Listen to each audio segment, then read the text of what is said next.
Hey, what's up, guys? Nooch Neighborhood Picks. Keeping up with our list. Tight ends, fantasy football tight ends, draft prep. Um, I'm not going to go crazy looking for a tight end if I don't get a top one early.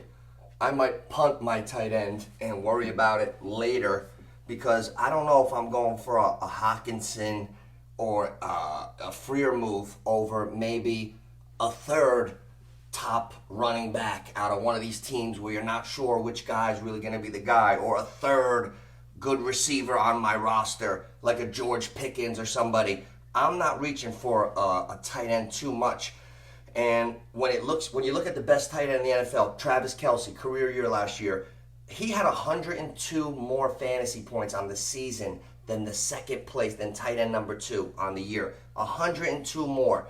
To put it in perspective, he had 110 catches, 1,338 yards, 12 touchdowns. Mark Andrews had 73 catches. He had 40 more catches than Andrews, 500 more yards. Talking big gaps. So tight ends, we're just going to review the top 10 or 15 in the league. Travis Kelce, I have at number one. Kansas City, not slowing down.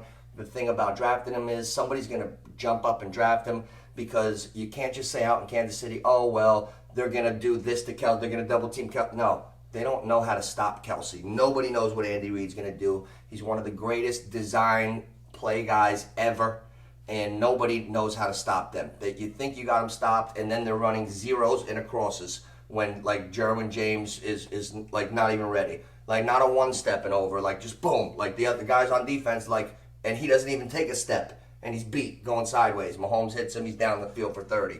Creative stuff. If Kelce stays healthy, Kelce's worth a first round selection to jump up. If you don't like who's sitting there at 8, 9, 10, I know a lot of people that said they're going to go for Kelce. So he's the best tight end by far. Second, I have Mark Andrews. You can't really plan for him this year. You got Beckham, you got Flowers, Lamar's going. Mark Andrews is a top target for Lamar Jackson, and it's probably going to be a big year in Baltimore. So I got Mark Andrews second. Number three, I got Darren Waller for the Giants. If Waller is healthy, he's going to do everything that Kelce does for the Chiefs. He's the number one. He's the top pass catcher on the Giants.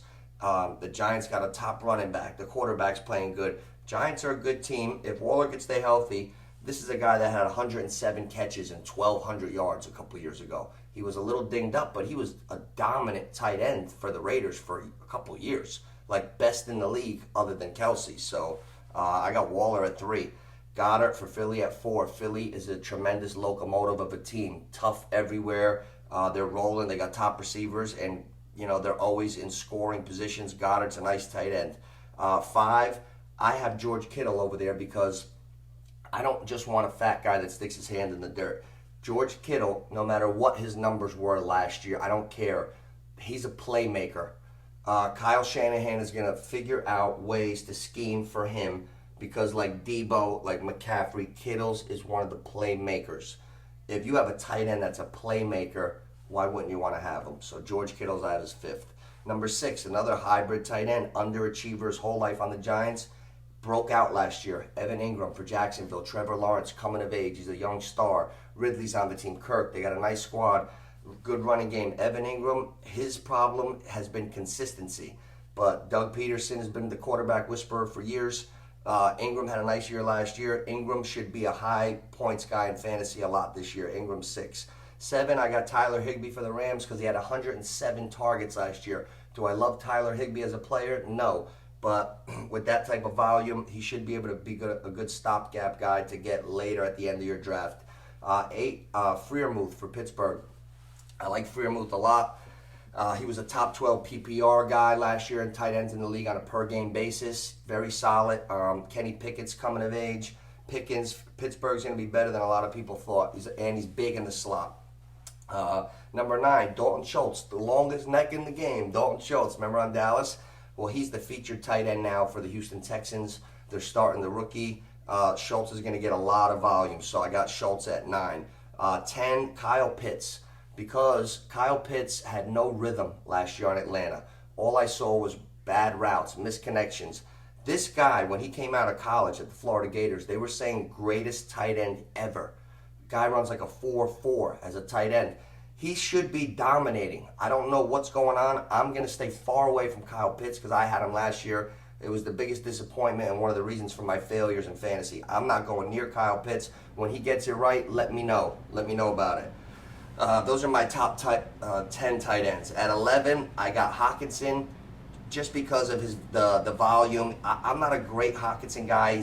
I see him losing his balance all the time. He's always falling. Not a big fan. I got him just outside the top 10, but everybody's got him inside of it. So that's who I got at 11. 12, Njoku. I like Njoku more on the Browns. 58 last year for 628. 10.83 a catch, not bad. He's been making plays for a couple years now. I've been noticing him. 13, Gerald Everett for the Chargers. 58 catches, 555. He's a middle-of-the-road guy. Once you get to these guys, these tight ends after the top 6, maybe 5 or 6, you're not talking to anybody that's knocking your socks off. You got potential, yeah. You got Okongwu for the Titans at 14. He's another good player.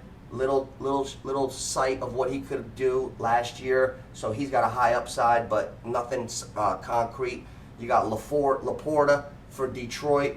He's going to have a lot of chances and a nice offense out there in Detroit. They need a guy now that Hawkinson's gone, whatever his name is. So also another guy outside of the top 15, Kincaid on Buffalo.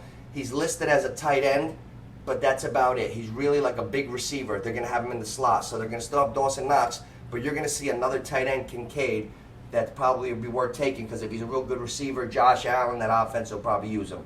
But the tight ends, we're not going to waste a lot of time on them. So that's what it is. Nooch Neighborhood Picks, tight ends.